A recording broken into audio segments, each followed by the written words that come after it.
Hello everyone. Today we are discussing about the fourth type of an operating system is network operating system. In previous video we saw the first three types of an operating system. This is fourth type of an operating system is network operating system. A network operating system runs on a server. It runs on a server and provides the server the capability to manage data, users, groups, security, applications and other networking functions. For example, Microsoft Windows Server 2003 and Microsoft Windows Server 2008. These all are examples of the servers. Advantages: centralized servers are highly stable and security is server managed. About security about all your data is server managed. Then disadvantages: high cost of buying and running a server, regular maintenance required and updates are required in network operating system. A network operating systems, it runs on a server. If you want to connect contact with the others, we need a network, so it will work on the server. We need a server. If there is a server, then we can operate the system, so it will work on the server. Then fifth type of an operating system is real-time operating system. A real-time operating system is one that must react to inputs and responds to them quickly. Immediate response is needed. In real-time operating system, immediate response is needed. Means they should respond quickly. Means it will react to the inputs. Means whatever input has given, it will react and it gives the response. Means immediate response is needed in real-time operating system. A real-time system cannot afford to be late with a response to an event, because if some data has given of event, then it will react to the input and it should give the output immediately. Means it should react within a time. So real time system cannot afford to be late with an response to an event. A real time operating system must have well defined fixed time constraints, otherwise the system will fail. Means it will work within a time. It should give response within a time, otherwise that system will fail. So it has a fixed time constraints. Within that time it will react. Means it will response to the operator, otherwise that system will fail. There is no use of that system. That is called as a real time operating system. It will work in real time, so it cannot afford the late response to an event.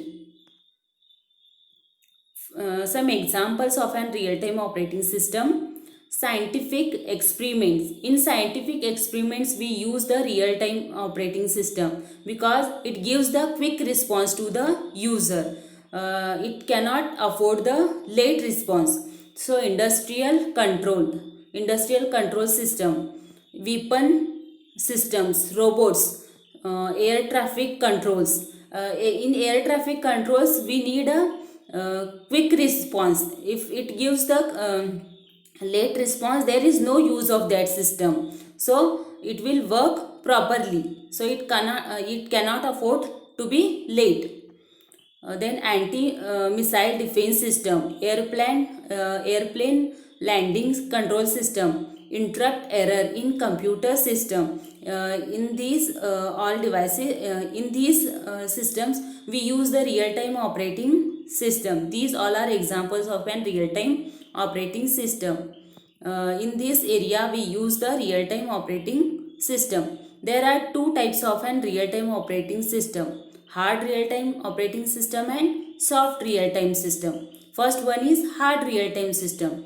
Hard real time system guarantee that critical tasks complete on time. Means it will come it has some guarantee. It will work on time. So it is called as a hard real-time system. And soft real-time system means soft real-time systems are less restrictive. Critical real-time task gets priority over other tasks. So that is called as a soft real-time system. These are two types of an real-time operating system. Then sixth one is multi-programming operating system. Multi-program is it will work on the multiple programs. Means at a time we run the multiple programs on the system. That is called as a multi-programming. Means number of programs means more than 2. Multiple programming is a technique to execute number of programs simultaneously by a single processor. Means single processor it will process the multiple programs at a time. So it is called as a multi-programming operating system. In programming, number of processes resides in main memory at a time. At a time, the number of programs will work. Means whatever program is saved in memory, at a time it will work. The OS picks means operating system picks and begins to execute one of the jobs in the main memory. Means whatever data we have saved, it will saved in secondary memory. When it's processing, that data is in main memory. Means whatever data in main memory, it will work.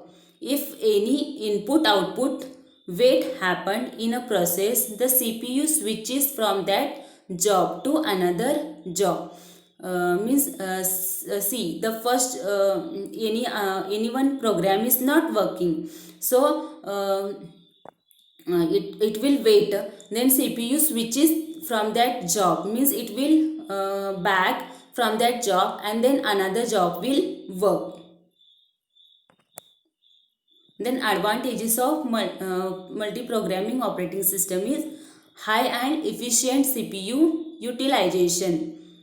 Then user feels that many programs are allotted CPU almost simultaneously. Means at a time that number of programs will work. Means it will process the multiple programs on a single processor. Simultaneously it will work. Then disadvantages are CPU scheduling is required. On that CPU scheduling, that program will work. To accommodate many jobs in memory, memory management is required. If you want to run the number of programs on a single processor, so we need a memory. Memory management is required to save that number of programs. Then seventh one is multi-processing operating system. Generally, a computer has a single processor, means a computer have just one CPU for processing the instructions. But if we are running multiple jobs, then this will decrease the speed of CPU for increasing the speed of processing.